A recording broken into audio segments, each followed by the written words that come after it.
Cari amici, buongiorno. Ecco, siamo nella famiglia Passantino. Ecco, la signora Biagia Ferrara, la moglie del signor Passantino, sta iniziando a preparare l'impasto che servirà per fare le famose divizioni. Ecco, la signora ha tanta devozione a Sant'Agata, è una vicina della chiesa di San Francesco di Paola, dove ogni anno si celebra la festa di Sant'Agata, Vergine e Martire. Ecco, la signora sta preparando con il famoso crivu. Il crivu è il setaccio che serve, ci fai vedere questo setaccio, il setaccio che serve per, diciamo, purificare la farina di grano duro. È vero, signora? Questa è farina, diciamo, risremacinato. È vero? La farina risremacinata che viene impastato. E l'impasto come viene fatto praticamente? Che cosa ci metti? Farina? Sale. Aspetta, farina e sale. Farina e sale e acqua. L'acqua calda o l'acqua fredda? Tepida. L'acqua è tepida. Ecco, verrà impastato questa farina e verrà fatta solo riposare. Non viene lievitata perché non viene messo lievito. Perfetto. Assieme alla signora c'è anche la sorella Nunzia che diciamo collabora nell'operazione di impasto. Ecco, la signora sta facendo praticamente un buco all'interno della farina per mettere l'acqua.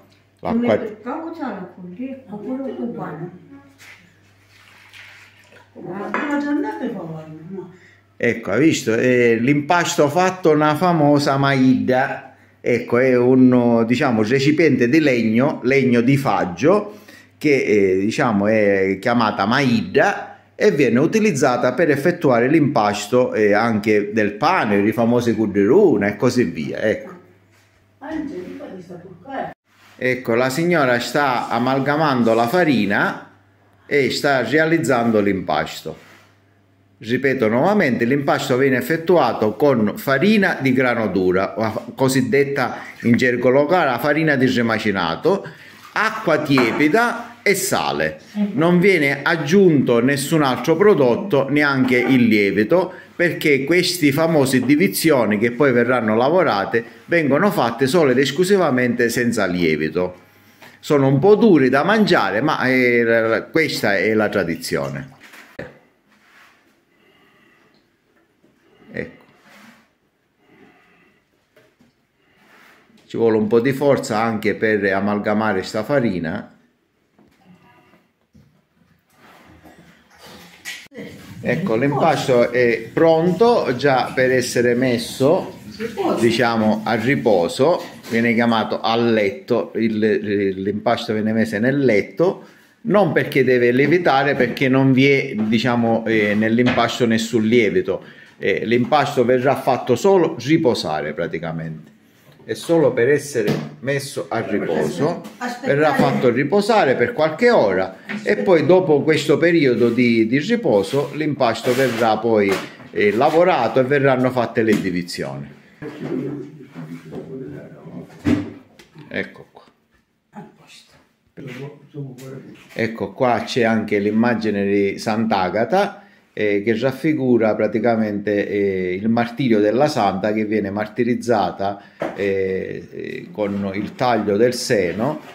Questa immagine raffigura, diciamo, il quadro che si trova all'interno della chiesa di San Francesco di Paola a Ciminna, la chiesa del Santo Padre cosiddetto, dove da sempre c'è stata questa piccola devozione.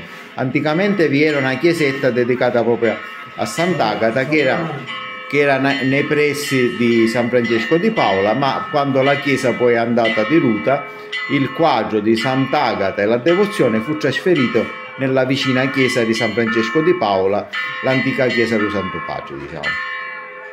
Dopo un periodo di riposo di qualche ora della pasta che è stata, diciamo, della farina che è stata impastata, si procede a fare le divizioni. Ecco, la signorina Nunzia sta affilando la pasta, fa un filo di pasta e poi viene tagliata a pezzettini e viene fatta, diciamo, poi messa nella teglia.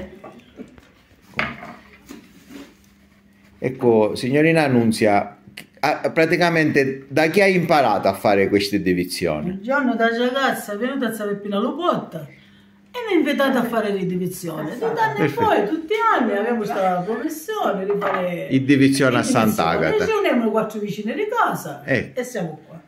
tutti gli anni, finché Sant'Agata ne passa. Ringraziamo. Speriamo sempre per lunga vita. Cerchiamo sempre di essere attivi e presenti. Bravo, ecco, hai visto? Sono piccole forme di pasta, ecco, la signorina sta facendo. Invitando qua qualche amica.